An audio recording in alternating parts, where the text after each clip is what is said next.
Hello friends, मैं doctor ग्रीवा माकड़ फिर से एक बार हमारी चैनल होम्यो वीडियो में आपका स्वागत करती हूँ। आज हम बात करेंगे जब रिकरेंट टॉन्सिलाइटिस होता है तब सर्जरी रिक्वायर्ड है या नहीं है। ये बहुत ही इम्पोर्टेंट टॉपिक है, उसके बारे में मैं आपके साथ कुछ शेयर करना चाहती हूँ, इसलिए हमने ये वीडियो बनाया है। आप आराम से लास्ट तक देखें, आपको बहुत सारे इनपुट्स मिल सकते हैं। बराबर, तो हमने भी ये बात देखा है, आपने भी आपके खुद का अगर एक्सपीरियंस हुआ है आपके बच्चों में वगैरह या आसपास कभी सुना है सोसाइटी में, तो ये एक प्रश्न रहता है पेरेंट्स को कि बार बार बच्चे को टॉन्सिलाइटिस होता ही रहता है, उसकी इम्यूनिटी इस प्रकार से लो रहती है कि उसे रिकरेंट टॉन्सिलाइटिस की टेंडेंसी बन गई है उसके शरीर में। तो क्या करें? बार बार एंटीबायोटिक्स यूज़ करनी पड़ती है, वो पूरी साइकिल बन जाती है कि टॉन्सिलाइटिस हुआ, फिर इम्प्रूवमेंट नहीं आ रहा है और टॉन्सिलाइटिस इतना बढ़ जाता है कि फिर ठीक होता है तो फिर से आ जाता है। तो एंटीबायोटिक्स लेते हैं तो ऑब्वियसली आपको पता है, हमारा और एक वीडियो बना हुआ है ऑलरेडी, एंटीबायोटिक्स और रिकरेंट जो टॉन्सिलाइटिस होते हैं उसमें इम्यूनिटी का क्या कनेक्शन है, वो वीडियो भी आप देख सकते हैं, उसमें भी आपको काफ़ी सारी इन्फॉर्मेशन मिलेगी।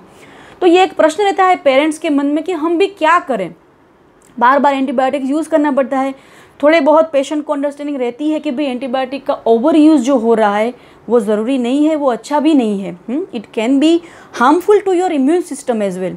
और उसी तरीके से हमारी इम्यूनिटी लो हो जाती है, इम्यूनिटी लो होती है, इन्फेक्शन होता है तो एंटीबायोटिक का यूज़ करना पड़ता है। तो पूरी साइकिल की हम गर्ता में चले जा रहे हैं। तो करना क्या? तो क्या करें? हम ये टॉन्सिल्स को रिमूव कर दें? तो कभी कभार डॉक्टर सर्जन जो होते हैं जिनसे आपका कॉन्टेक्ट रहता है पेशेंट्स का, वो भी फिर हेल्पलेस होते हैं, फिर बोलते हैं कि भाई आप सर्जरी करवा लो, टॉन्सिल्स को रिमूव करवा लो। तो ये एक बहुत ही पेचीदा प्रश्न है, बहुत सारे पेशेंट्स हमको भी पूछते हैं। हालांकि हमने तो बहुत सारे पेशेंट्स को सर्जरी से प्रिवेंट किया है, हमारे एडवाइस लेके हमारा ट्रीटमेंट करवा के बहुत सारे पेशेंट्स को इतना इम्प्रूवमेंट मिला है कि उनकी पूरी टेंडेंसी जो बार बार टॉन्सिलाइटिस की है वो एकदम से ख़त्म हो जाती है, अच्छे से उनको रिजल्ट मिलता है। तो मैं ये बात आपके साथ शेयर करना चाहती हूँ कि मेरा स्ट्रॉन्गली रिकमेंडेशन है कि surgery is not required in majority of cases when doctors have told you about surgery. आपको जब भी डॉक्टर्स ने बोला होगा, डेफिनेटली बोला होगा कभी कभार, तो उसमें से मोस्टली 90-95% केसेस में तो सर्जरी की कोई ही आवश्यकता रहती ही नहीं है, कभी भी नहीं रहती है। उसके पहले हम ये बात सुन लें, एक बात समझ लें खास करके कि जो टॉन्सिल्स है वो हमारे इम्यून सिस्टम का एक बहुत ही इम्पोर्टेंट पार्ट है। टॉन्सिल्स वो एक ऐसे टिश्यू है, उसमें हमारे बहुत सारे ऐसे लिम्फोसाइट्स का जनरेशन आवश्यक बन जाता है। टॉन्सिल्स ही प्रोड्यूस करता है उस सेल्स को जो हमारे खास करके फाइटर सेल्स हैं, हमारे सोल्जरिंग सेल्स हैं, जो कभी भी कोई भी प्रकार का अगर इन्फेक्शन या तो इन्फेक्शन के जंतु हमारे शरीर में हमारी कोई भी प्रकार की एंट्रीज में से एंटर होता है तब टॉन्सिल्स वो सेल्स को प्रोड्यूस करता है और वो सेल्स जाके उस जगह पे जाके वो सारे भी जो एजेंट्स है उसको फाइट करके उसको रिमूव हमारी बॉडी में से हटा देता है। तो ये इम्यूनिटी सिस्टम हमारे अंदर जो बनी हुई है वो इस तरीके से बनी हुई है, अगर उसका कोई भी एक पार्ट अगर हम निकाल लेंगे तो वो आप फिर से वहीं के वहीं रह जाओगे।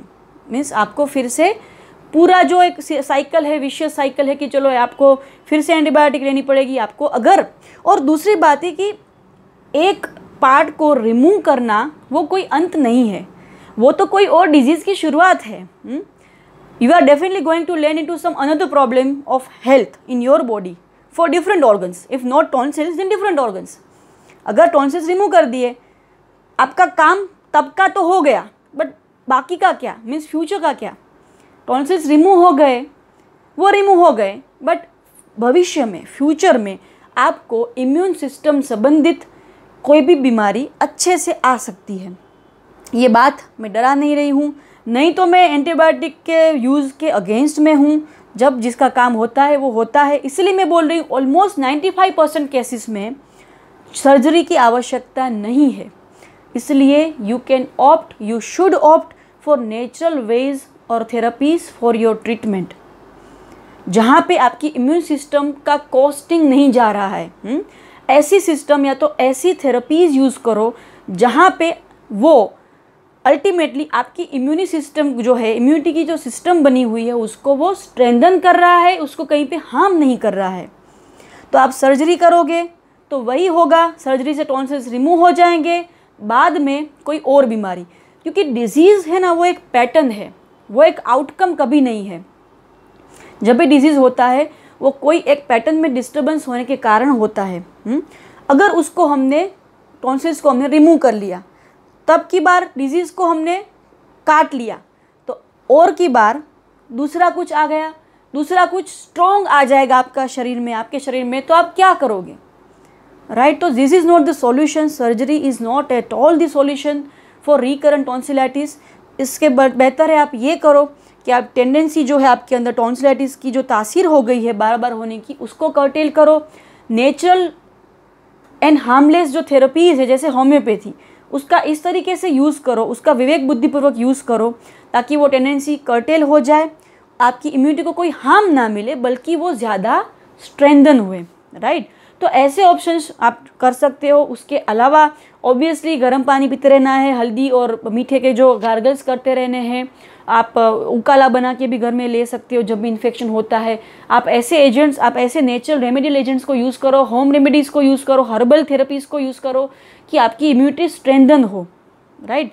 तो यही एक ऑप्शन मुझे लग रहा है आपको मैं शेयर करना चाहती हूँ आपके साथ, इसलिए हमने ये वीडियो बनाया है कि ताकि आपको अच्छी इन्फॉर्मेशन मिल पाए और आपके घर में, आपको बच्चों में अगर ये तासीर है तो एटलीस्ट आप सर्जरी करवा के उसके टॉन्सिल्स को बेचारे को रिमूव करवा के आप अपनी सिस्टम को हार्म ना करें। अगर आपको कोई क्वेरी है इस टॉपिक के ऊपर, आप और कुछ समझना चाहते हो, आप कोई डिस्कशन करना चाहते हो, तो आप हमें कमेंट सेक्शन में जाके कमेंट कर सकते हो, हमें पूछ सकते हो, इन्फॉर्मेशन ले सकते हो, हमसे ट्रीटमेंट भी ले सकते हो। कुछ भी आपको ज़रूरत लग रही है इस टॉपिक के ऊपर बात करने की, राइट, तो आप कभी भी कर सकते हो। सारी कॉन्टेक्ट डिटेल्स सोशल मीडिया माध्यम जो है वो सारे हमने शेयर किए हुए हैं ऑलरेडी वीडियो में। और अंत में खास एक बात, अगर आपको ये वीडियो पसंद आया है तो definitely you can like this video, because ये लाइक हमारे लिए बहुत इंपॉर्टेंट है। और हम सब information health related, homeopathy related, ऐसी बहुत सारी जानकारी आपके साथ हमेशा शेयर करते ही रहेंगे इस वीडियो के, इस होम्यो वीडियो के प्लेटफॉर्म थ्रू, राइट। और बेल आइकन भी दबा दीजिएगा क्योंकि आपको ये जो इन्फॉर्मेशन जो है वो पहले ही मिल जाए। धन्यवाद।